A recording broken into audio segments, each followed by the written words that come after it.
Hello friends, આજે આપણે વરસાદમાં ગરમા ગરમ ખાવાની મજા પડે તેવા કુંભણિયા ભજીયા બનાવીશું, જે બહુ ઝડપથી બની જાય છે અને એકદમ ઓછી સામગ્રીથી બને છે અને બહુ જ ટેસ્ટી બનશે। તો તેના માટે સૌથી પહેલાં અડધો કપ મેથી લીધી છે। મેથીની જગ્યાએ તમે પાલક પણ લઈ શકો છો, અને જો મેથી અને પાલક ના લો તો એકલા કોથમીરથી પણ આ ભજીયા બહુ જ ટેસ્ટી બનશે। હવે તેમાં એક મોટો બાઉલ કોથમીર લીધી છે આ રીતે કાપીને, તેની સાથે જ 2 મીડિયમ તીખા હોય એવા મરચાંને આ રીતે પતલી રીંગમાં કટ કરી લીધા છે। તો આ ભજીયામાં આ રીતે મરચાંને રીંગમાં કાપેલા હોય છે તે લઈ લેશું, અને સાથે જ તેમાં એક મોટી ચમચી છીણેલું આદું લઈશું। તેની સાથે 1 ચમચી લસણની પેસ્ટ છે, તો લસણ જો લીલું લસણ અવેલેબલ હોય તો એ પણ લઈ શકાય। સાથે 5 ચમચી હિંગ લઈશું અને 5 ચમચી અજમો લેવાનો છે। તો આ ભજીયામાં ઘણા લોકો અજમો નથી નાખતા, પણ અજમાથી ફ્લેવર બહુ સરસ આવે છે, એટલે હું લઈ રહી છું। હવે તેમાં 1 કપ ચણાનો લોટ લઈશું, તો અહીં જેટલું આપણે કોથમીરનું પ્રમાણ હોય એટલો જ ચણાનો લોટ લેવાનો છે। સાથે સ્વાદ પ્રમાણે મીઠું લઈશું અને અડધું નાનું લીંબુ આ રીતે નીચોવીને લેવાનું છે। તો લીંબુનો રસ લેવાથી ભજીયા સરસ ક્રિસ્પી થશે અને એકદમ ટેસ્ટી બને છે। હવે સૌથી પહેલાં આપણે બધી જ વસ્તુને આમ જ કોરી મિક્સ કરી લેવાની છે, અને ભાજીનું જે પણ પાણી હોય એ છૂટું પડશે એટલે સરસ બાઇન્ડિંગ આવશે।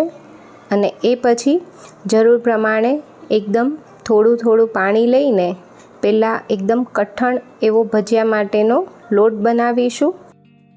તો જો તમે આ ભજીયા વધારે ક્વોન્ટિટીમાં બનાવતા હોય તો આ રીતનો પહેલાં કઠણ લોટ બનાવવાનો છે, અને એ પછી જેમ તમારે જરૂર હોય એ પ્રમાણે થોડું પાણી લઈ ઢીલો લોટ કરીને ભજીયા ઉતારવાના।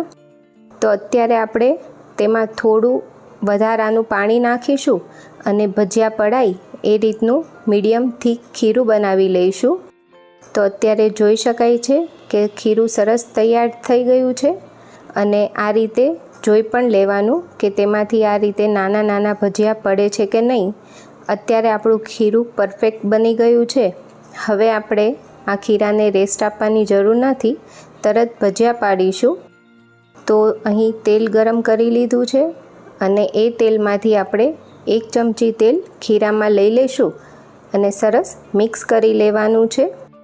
હવે મીડિયમ ગરમ તેલ હોય એમાં આ રીતે હાથમાં લોટ લઈ લેવાનો ભજીયા માટેનો, અને નાના નાના ભજીયા પાડતા જવાના।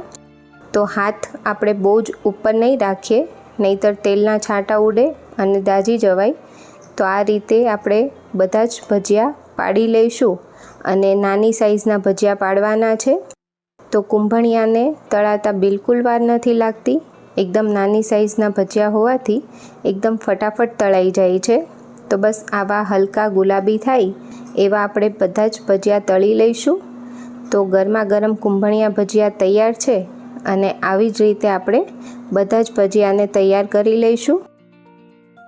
તો એકદમ ટેસ્ટી અને ઝડપથી તૈયાર થતા કુંભણિયા ભજીયા તમારા ઘરે ચોક્કસથી ટ્રાય કરજો। સાથે મને કમેન્ટમાં જણાવજો કે તમને રેસીપી કેવી લાગી, અને મારી ચેનલને સબસ્ક્રાઈબ કરજો।